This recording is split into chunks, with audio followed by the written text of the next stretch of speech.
From the Diary of Anne Frank. Before you read. Anneliese Marie Anne Frank was a German-born Jewish girl who wrote while in hiding with her family and 4 friends in Amsterdam during the German occupation of the Netherlands in World War II. Her family had moved to Amsterdam after the Nazis gained power in Germany but were trapped when the Nazi occupation extended into the Netherlands. As persecutions against the Jewish population increased, the family went into hiding in July 1942 in hidden rooms in her father Otto Frank's office building. After 2 years in hiding, the group was betrayed and transported to the concentration camp system wherein died of typhus in Bergen-Belsen within days of her sister, Margot Frank. Her father, Otto, the only survivor of the group, returned to Amsterdam after the war ended to find that her diary had been saved. Convinced that it was a unique record, they named the Diary of a Young Girl. The diary was given to Anne Frank for her 13th birthday and chronicles the events of her life from June 12, 1942 until its final entry of August 1, 1944. It was eventually translated from its original Dutch into many languages and became one of the world's most widely read books. There have also been several films, television, and theatrical productions, and even an opera based on the diary. Described as the work of a mature and insightful mind, the diary provides an intimate examination of daily life under Nazi occupation. Anne Frank has become one of the most renowned and discussed of the Holocaust victims. Writing in a diary is a really strange experience for someone like me.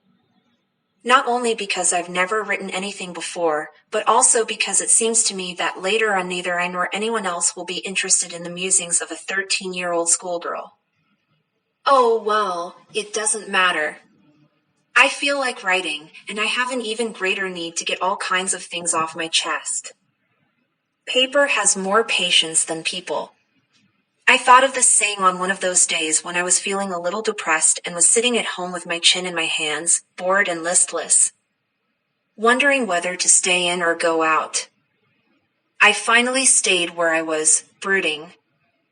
Yes, paper does have more patience, and since I'm not planning to let anyone else read the stiff-backed notebook grandly referred to as a diary, unless I should ever find a real friend, it probably won't make a bit of difference. Now I'm back to the point that prompted me to keep a diary in the first place. I don't have a friend. Let me put it more clearly, since no one will believe that a 13-year-old girl is completely alone in the world. And I'm not. I have loving parents and a 16-year-old sister, and there are about 30 people I can call friends. I have a family, loving aunts, and a good home. No, on the surface I seem to have everything, except my one true friend. All I think about when I'm with friends is having a good time. I can't bring myself to talk about anything but ordinary everyday things. We don't seem to be able to get any closer, and that's the problem. Maybe it's my fault that we don't confide in each other. In any case, that's just how things are, and unfortunately they're not liable to change. This is why I've started the diary. To enhance the image of this long-awaited friend in my imagination, I don't want to jot down the facts in this diary the way most people would do, but I want the diary to be my friend. And I'm going to call this friend Kitty. Since no one would understand a word of my stories to Kitty if I were to plunge right in, I'd better provide a brief sketch of my life, much as I dislike doing so. My father, the most adorable father I've ever seen, didn't marry my mother until he was 36 and she was 25. My sister, Margot, was born in Frankfurt in Germany in 1926. I was born on June 12, 1929. I lived in Frankfurt until I was 4. My father emigrated to Holland in 1933. My mother, Edith Hollander Frank, went with him to Holland in September, while Margot and I were sent to Aachen to stay with our grandmother. Margot went to Holland in December, and I followed in February, when I was plunked down on the table as a birthday present from Margot. I started right away at the Montessori nursery school. I stayed there until I was 6, at which time I started in the first form. In the 6th form, my teacher was Mrs. Cuperis, the headmistress. At the end of the year, we were both in tears as we said a heartbreaking farewell. In the summer of 1941, Grandma fell ill and had to have an operation, so my birthday passed with little celebration. Grandma died in January 1942. No one knows how often I think of her and still love her. This birthday celebration in 1942 was intended to make up for the other, and Grandma's candle was lit along with the rest. The 4 of us are still doing well, and that brings me to the present date of the 20th of June 1942, and the solemn dedication of my diary. Dearest Kitty, our entire class is quaking in its boots. The reason, of course, is the forthcoming meeting in which the teachers decide who will move up to the next form and who will be kept back. Half the class is making bets. Gian and I laugh ourselves silly at the 2 boys behind us, Cien and Jacques, who have staked their entire holiday savings on their bet. From morning to night, it's "You're going to pass." "No, I'm not." "Yes, you are." "No, I'm not." Even G's single quote S pleading glances and my angry outbursts can't calm them down. If you ask me, there are so many dummies that about a quarter of the class should be kept back, but teachers are the most unpredictable creatures on earth. I'm not so worried about my girlfriends and myself. We'll make it. The only subject I'm not sure about is maths. Anyway, all we can do is wait. Until then, we keep telling each other not to lose heart.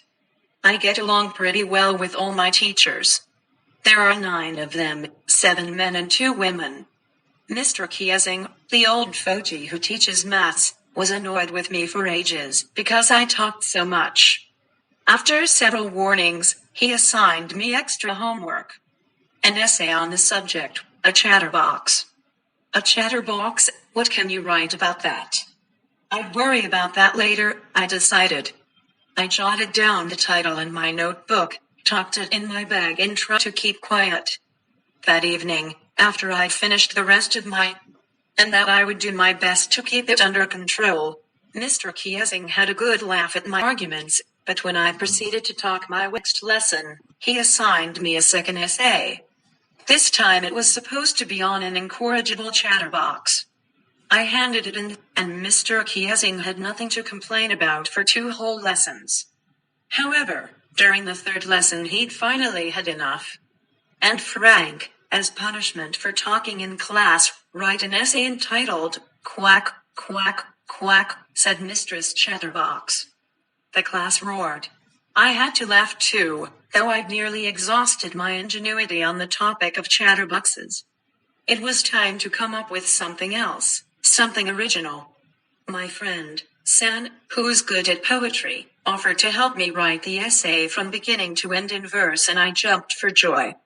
Mr. Kiesing was trying to play a joke on me with this ridiculous subject, but I'd make sure the joke was on him. I finished my poem, and it was beautiful.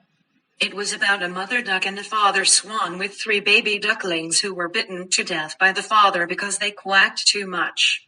Luckily, Mr. Kiesing took the joke the right way. He read the poem to the class, adding his own comments, and to several other classes as well. Since then I've been allowed to talk and haven't been assigned any extra homework. On the contrary, Mr. Kiesing's always making jokes these days. Yours, Anne.